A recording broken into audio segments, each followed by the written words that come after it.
A wonderful pre-math skill is sorting and classifying. Loose spots are wonderful for sorting and classifying. I'm going to show you how we are going to use these loose spots in our pre-math work. So let me switch to a bird's eye view. As I mentioned, sorting and classifying is super important, and here we've got a couple of options for sorting and classifying. We can say we sort types together, so we sort all of the cones together.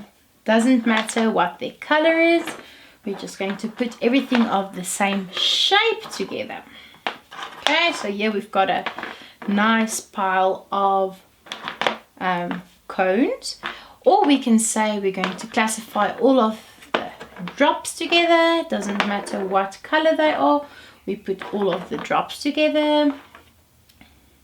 But what we can also do is we can say we are going to classify within the cone classification. We are going to classify out all of the reds, all of the oranges, all of the greens, the turquoise and the yellow. That's another way we can sub-classify within a category.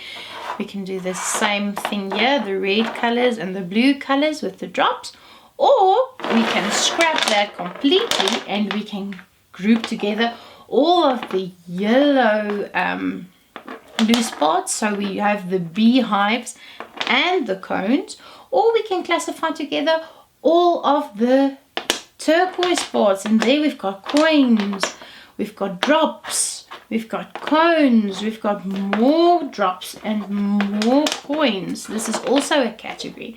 So the categories are so interesting because you can really mix and match to make the categories as interesting, as complex, or as segregated as you'd like.